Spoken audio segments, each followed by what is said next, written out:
with over 1,500 unique players signing up for High Roller Super Millions. Obviously, we've had a lot of great poker players participate in the High Roller Super Millions over the last year.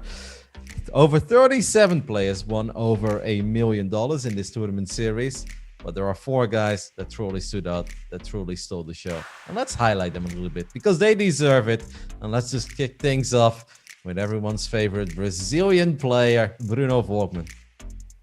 Yeah, Bruno Volkmann. Oh, man, I never knew much about this guy before the Super Millions. That's what I love about the Super Millions. We learn about our favorite players, but of course the unknown ones. And this one really stood out to me. He was very aggressive. He was just always re-raising and 3-barreling with garbage. Like I'm not saying like Ace 5 suit. These were like King 5 offsuits, like the pure garbage. And he just really went for it every single time. Was one of my favorite players to watch. And when he had a big stack, he just kept putting you all in over and over again, and just watch you fold. And those guys, when he was in the game, they were just trying to get 3rd, 2nd, 4th, and 5th.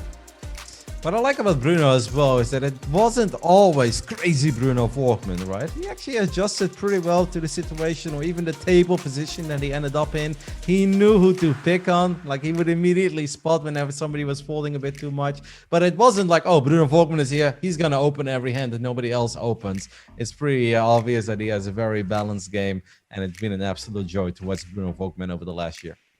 Yeah, and that's one of the things that makes him a great player. He knows how to adjust and slow down. But he's known to have such a crazy style that he's always going to get paid off when he's got a hand.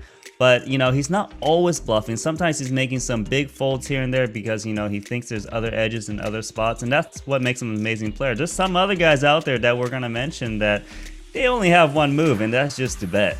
Bruno, he's got a mix of plays. And just to show you guys one of the many amazing plays that Bruno Volkmann has made over this past year of the High Roller Super Millions, we took a look at this hand again where he was battling it out with everyone's favorite Hollywood Haxton. Ace King versus Jack 10. It's a dry run out Nanonoko, but he makes the call. A big call with his tournament life on the line on the river with Ace High. I mean, that's pretty sexy. It's super sick too, right? Because it's tournament life, right? There's obviously huge pay jumps at this final table. Most people, they can make the turn call, but calling the river is the hard one to make. And a lot of hands got there, right? There's some flushes out there, there's straights out there, there's trips out there, there's everything out there. He still makes the call. He's all around sicko. Obviously, Nanonoko, we have to talk about your favorite, the man that you've been literally hyping up since the very first day, and he delivered, especially in the first 10 episodes as he won 3 editions. And 1 year into our High Roller Super Millions, there is still no one who did what Michael Adamo did in the first 10 weeks, and that is win the High Roller Super Millions 3 times. All around sicko and super fun player. I mean, like, how many times can you say, well, I played it 10 times, I got a 30% win rate? That's pretty hard to say, but mighty impressive. And, he had mini final tables to come after that. And some of those spots were 2nd place. I think he got a 3rd place too, right? So he could have 4 wins if he had beaten Yuri in that one heads-up match, which he should have, right? 17 million to 2 million.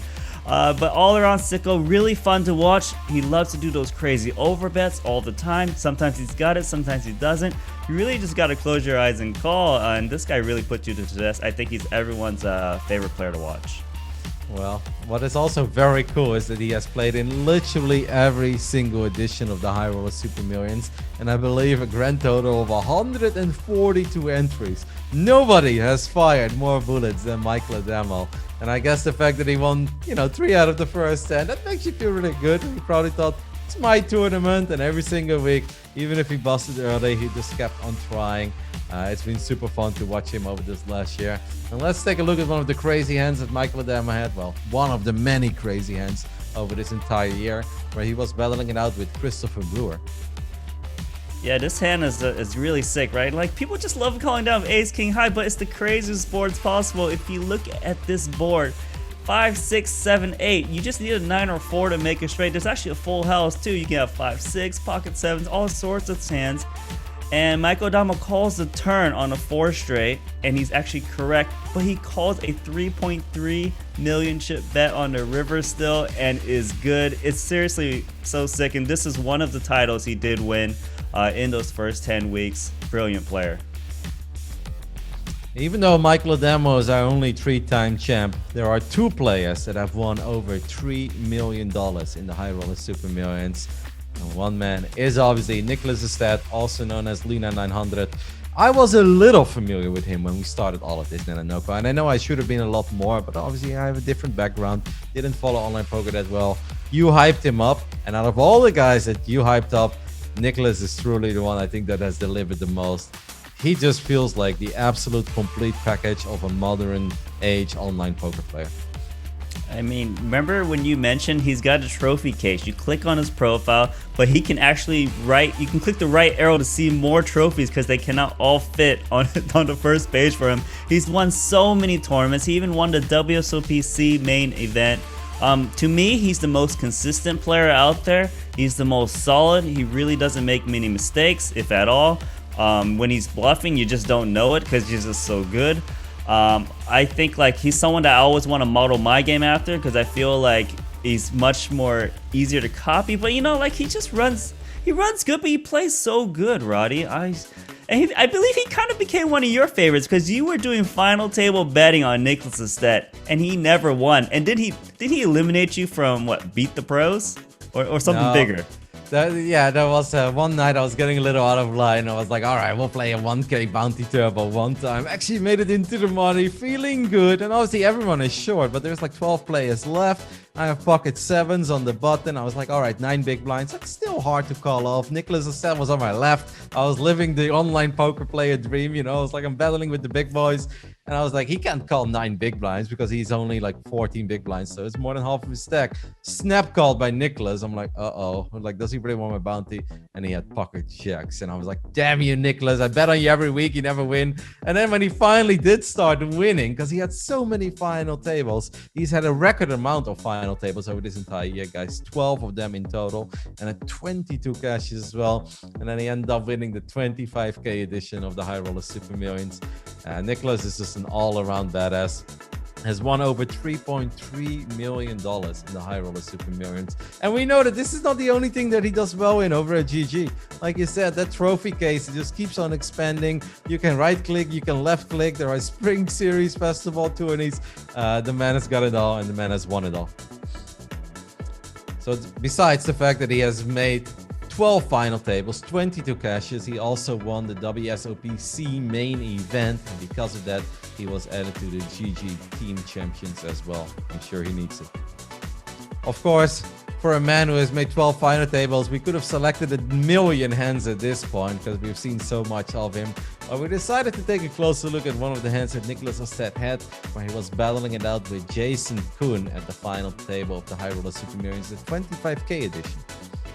And you can see in his hand, you know, he's got a full house, but, you know, there's bigger full houses out there.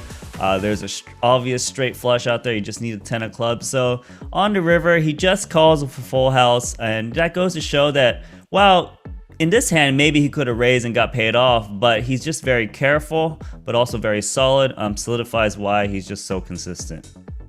Jonathan Little actually did an in-depth video on analyzing this hand, like he's done with many other hands of the High Roller Super Millions. So if you guys want to know more about this hand and the thought process, make sure to check that out over at YouTube. Bruno Vogelmann, Nicholas Estet, and Michael Adamo, all studs, and they've all done incredibly well at the High Roller Super Millions. But there can be only one, a true MVP of our first year, and it has to be Jay Anderson, also known as Mr. Gamble, the only man out there that believes in pocket fours the way that I do. Nanonoko, what a year it's been for Mr. Gamble. I mean, we did not know who Mr. Gamble was, right? He joined our tournament. He was kind of crazy, a little bit reckless, ended up in second place. Then the week after that, came back to our final table and shipped it. He was up a lot of money after that, and you know, eventually he got real ID to Jay Anderson. Is an excellent player, and you know, he watches the show, gives us some shout outs here and there. But you know what's really impressive is that not only did he win the most money, and he's the MVP of the Super Millions, but he only played 33 Super Millions, okay? Nicholas Estet played 52, and he outperformed him in that sense. But obviously both phenomenal players. We thought Leno 900 was going to be the MVP, but you know, in the end, it was that final tournament because he did really well, right? In the 52 anniversary edition, Roddy? Yep. Well, Mr. Gamble does well pretty much all the time. But even when he came in with smaller stacks, he was able to run it up. And it was so funny because the first week, like you said, we're like, oh, Mr. Gamble, that's kind of a funny name. Is he going to gamble? It's like, yeah, we'll see. We're like, oh, second place, that's pretty good. And I even had StarCraft viewers that came into my StarCraft stream the following day. Hey, Roddy, go play some poker. Play like Mr. Gamble, haha. Because like nobody really knew if that was like a hot run or if he was actually that good. Well, the following week, he ended up winning it all. And we're like, maybe Mr. Gamble is onto something. And then the more we saw of him, the more we got impressed. And I think even at the second or third time you saw him, you were already like, Mr. Gamble really knows what he's doing. You're like, I'm actually very impressed by his play. And it's safe to say that he didn't slow down. It only got better for him. I mean, he has won over $3.8 million in the High Roller Super Millions alone. Absolutely stunning year by him. Let's go ahead and take a look at some of the crazy hands that he's had.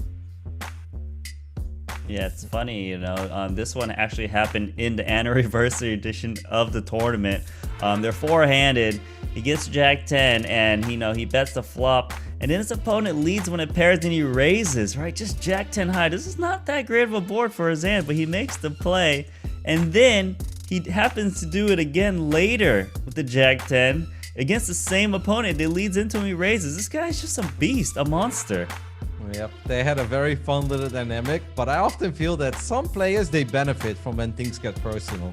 But I think anyone who's at a final day with Mr. Gamble, just play your game. Don't try to make it personal. Don't try to beat him out of a pot that's not supposed to be your pot, because he's so good at picking up at these slightly weird spots, and he's capable of making plays when even we expected the least. Yeah, definitely, for sure. Just one thing for sure, I do not want Mr. Gamble ever at my table.